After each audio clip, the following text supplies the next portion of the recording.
Hello everyone, it's Munkin FTW back with yet another episode of the RCT 3 Coaster Challenge. In this episode we have another inverted roller coaster. I know we have a lot of inverted roller coasters, and that's simply because we're doing this alphabetically. So we're on a bit of an inverted streak right now. In this episode we have the Inverted Shuttle Coaster. Now this one is interesting because it has a powered launch, and I'm going to try and use that to make a roller coaster out of this, so like a launch roller coaster, which you never really see. Like an inverted launch roller coaster is very rare. Unfortunately, it doesn't really launch that fast. It has a max speed of 45 miles per hour, but I am going to try and make something out of it. So what I do is I have a launch and a turn, 2 corkscrews and a helix, and then it goes back to the station. So it's going to be a pretty simple design, but again, I can't make the launch more powerful. I wish it would be more powerful because I had a cool idea of incorporating this zero G roll that it has. Like an overbank turn or something else, but unfortunately, that doesn't quite work. So we're kind of stuck with this. Now, when it comes to these surroundings, I had a bit of an idea, and execution-wise, it was okay. Wasn't too great, but I wanted to try something different, so I didn't want to stick to just basic theming. But first, I'm going to go ahead and make the station. Now, the color scheme I have in mind is red and yellow, and it's going to kind of resemble like an inferno, if you will, like lava, fire, and you'll see that come to life a little bit more as we move on through this project. But for now, we're going to place the inverted supports.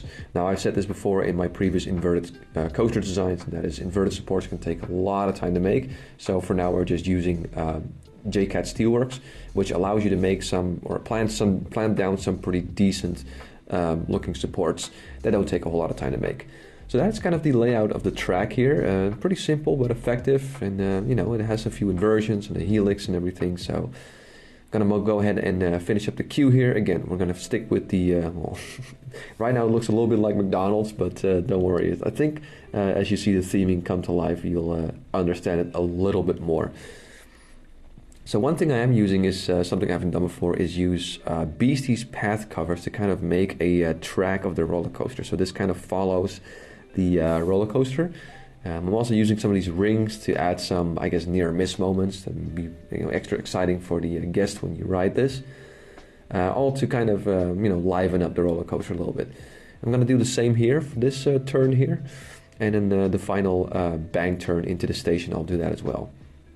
I also wanted to use these loopings for these looping supports from JCAT Steelworks to kind of make a gate or something like that for the guests, but unfortunately didn't quite work out. So here I'm going to fence off the area of the ride to fence it off. Well, it speaks for itself, of course, pretty self-explanatory.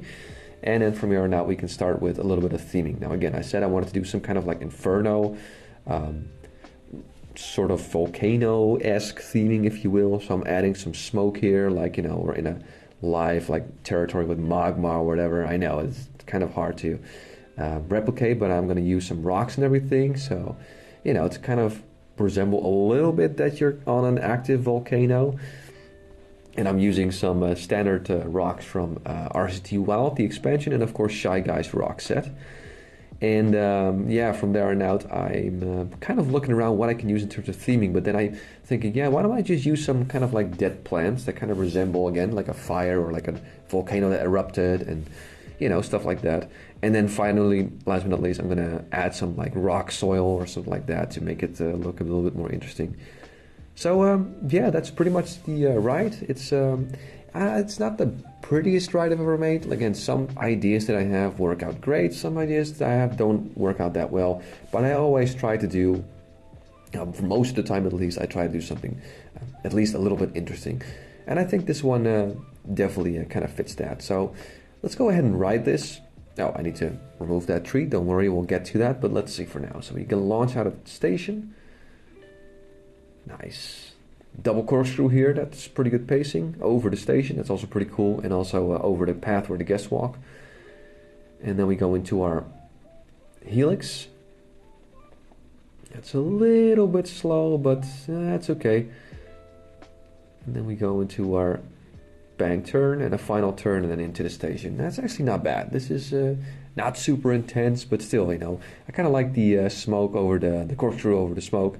and the other corkscrew over the station and everything. So it's small, but it packs a decent punch. And again, the theming is a little bit different than what I'm used to. So I mean, I will still admit it looks a little bit like a McDonald's coaster. But hey, that's it for this episode. Thanks again for watching. Have yourself a wonderful day.